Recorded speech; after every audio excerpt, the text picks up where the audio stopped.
नमस्ते बच्चों। राजस्थान के इतिहास में मैं आज आपको राजस्थान का वैदिक काल से लेकर गुप्त काल तक का क्या इतिहास रहा, इसकी संक्षिप्त जानकारी देना चाह रहा हूँ।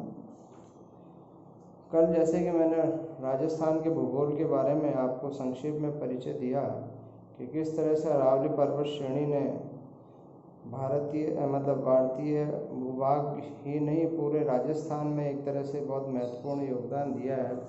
राजस्थान को दो भागों में बांट दिया, एक तरफ उपजाऊ क्षेत्र है, दूसरी तरफ रेगिस्तानी क्षेत्र है। और इसके अतिरिक्त हमारे यहाँ पर जो सतत नदियाँ बहती हैं उसके बारे में भी मैंने आपको कल जानकारी दी थी। इसके अलावा राजस्थान के राजपूत राज्यों से उदय से पूर्व पाषाण काल, उत्तर पाषाण काल और नवपाषाण काल के अवशेष, यहाँ तक कि ताम्र युगीन सभ्यता के अवशेष भी हमें मिलते हैं। विशेष रूप से सीकर जिले के कांटली नदी के किनारे गणेश्वर के टीले की खुदाई में जो अवशेष मिलते हैं वो यह साबित करते हैं कि राजस्थान का अतीत बड़ा पुराना रहा है। वैदिक काल से लेकर गुप्त काल तक भी राजस्थान में अनेक आर्य बस्तियां रही हैं। ऋग्वेद की रचना बीकानेर स्थित द्वदेश्वती नदी के किनारे ही की गई थी, जो आजकल अदृश्य हो गई है। ऋग्वेद के सप्रमंडल की रचना का समय 1300 ईसा पूर्व माना जाता है। आर्य, सरस्वती और द्वादश नदियों का जो प्रमाण है वो यह साबित करता है कि यहाँ पर ऋग्वैदिक काल से ही बड़ी समृद्ध सभ्यता रही है।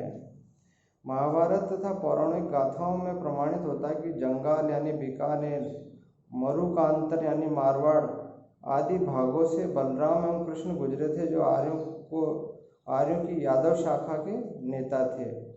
यह साबित करता है कि राजस्थान का जो इतिहास है वो अत्यंत प्राचीन है। महाभारत में शालव जाति का उल्लेख भी राजस्थान के भीनमाल और सांचौर के आसपास ही माना जाता है।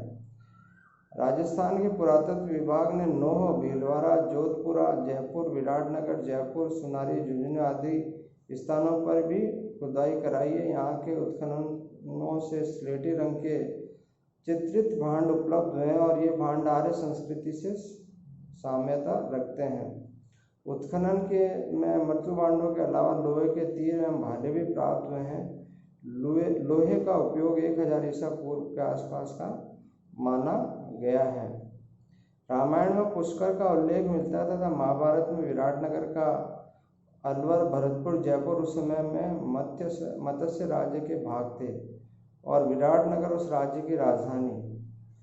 महाभारत के अनुसार बनास नदी के तटवर्ती क्षेत्र मारवाड़ का शासक श्रुतयुद्ध कुरुक्षेत्र में कौरवों की तरफ से युद्ध करने आया था।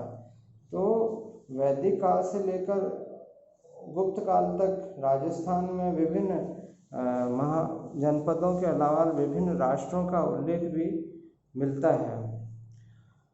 राजस्थान और जनपद युग के दृष्टिकोण से यदि हम देखें तो 300 ईसा पूर्व से लेकर 300 ईस्वी तक यानी कि 600 वर्षों तक का जो काल है वो बड़ा महत्वपूर्ण माना गया है, क्योंकि यह सदी भारतीय इतिहास में क्या धार्मिक और क्या राजनीतिक दृष्टियों से क्रांतिकारी मानी जाती है। इसी सदी में जैन धर्म के 24वें तीर्थंकर महावीर स्वामी का आविर्भाव हुआ। इसी में महात्मा बुद्ध अवतरित हुए। दोनों महापुरुषों का आविर्भाव से कई धार्मिक ग्रंथों की रचनाएं की गई। चंद्रगुप्त मौर्य ने भारत को राजनीतिक एकता और दृढ़ प्रशासन दिया था। चंद्रगुप्त मौर्य के पुत्र अशोक ने बौद्ध धर्म को अंगीकार कर उसका प्रसार किया। राजस्थान के प्रदेश में विराटनगर, पुष्कर, वियागा और खोलवे, झालावाड़ में बौद्ध धर्म के केंद्र थे। विराटनगर में बौद्ध धर्म के अवशेष प्राप्त हुए हैं। अशोक का अभिलेख अभी भी जयपुर में सुरक्षित है। पुष्कर की पुष्टि सांची के 2री सदी के शिलालेख से होती है। जैन धर्म में 5वीं सदी ईसा पूर्व से ही पश्चिमी राजस्थान में अपनी जड़ें जमा ली थी। प्राचीन ग्रंथों के अनुसार 497 ईसा पूर्व में जैनाचार्य स्वयंपुरी ने श्रीमाल जालोर में या वहाँ के क्षेत्रीय राजा जैसन के समक्ष हजारों लोगों को जैन धर्म की दीक्षा दी थी। तो इस तरह से हम देखे जाए तो कई मुद्राएं, आभूषण और अभिलेख जो राजस्थान में उपलब्ध हैं वे दोनों धर्मों के प्रभाव को राजस्थान में साबित करते हैं। सिकंदर महान के आक्रमण के समय उसकी सुरक्षा के लिए दक्षिणी पंजाब से मालव, शिवी तथा अर्जुनियन जातियां राजस्थान में आई और उन्होंने अपनी सुविधा के अनुसार अच्छे स्थानों पर वे बस गए। उन्होंने यहाँ पर जनपद व्यवस्था स्थापित की और उन्होंने अपनी मुद्राएं भी चलाई। संभवतः 2025 में सोम ने अपने शत्रुओं को परास्त करके एक पुष्टि यज्ञ किया था और ब्राह्मणों को गोदान दिया था। मालव जनपद में समुद्र गुहा के शासन का अस्तित्व भी देखने को मिलता है। इसके अलावा प्राप्त जो मुद्राएं हैं उनमें अर्जुनयन जय अंकित मिलता है, जिससे यह साबित होता है कि अलवर जो भरतपुर प्रांत था वह अर्जुनयन प्रभाव क्षेत्र में था। इसके अलावा कुमार नामी योद्धा जाति का एक वीर नेता था।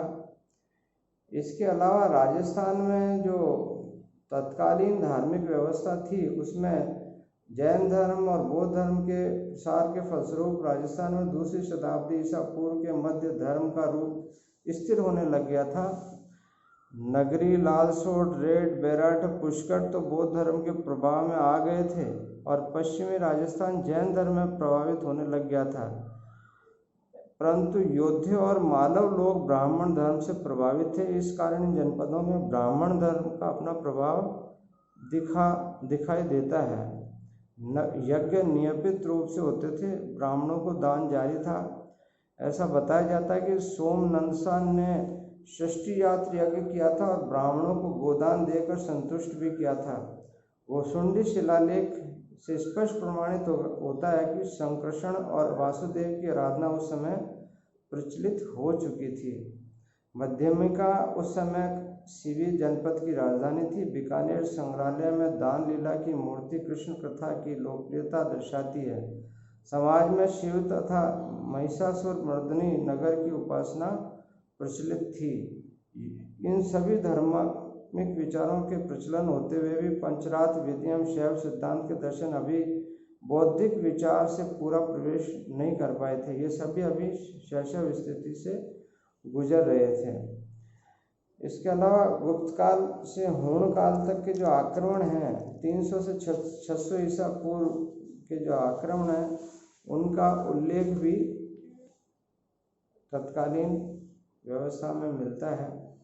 तत्कालीन धार्मिक स्थिति जो थी राजस्थान की, वो गुप्त शासकों के प्रभाव के कारण ब्राह्मण धर्म का ही प्रभुत्व रहा और लोग विष्णु, कृष्ण, बलराम आदि की पूजा करते थे, जो जिसकी पुष्टि 423 ईस्वी का गंगाधर शिलालेख और 425 ईस्वी का नगरी शिलालेख बताते हैं कि यहाँ विष्णु के देवालय निर्मित किए गए थे। सामाजिक दृष्टिकोण से समाज में विभिन्न जातियों का उद्भव हो गया था, लेकिन समाज मूलतः 4 भागों में ही बटा हुआ था। इसके अलावा कला के दृष्टिकोण से मूर्ति कला का भंडार मंडोर, ओसियाँ, बाडोली, अजमेरा, कल्याणपुर, जगत, आभानेरी, कोटा, बसेरी, सेंसली आदि स्थानों में पर्याप्त रूप में मिलता है।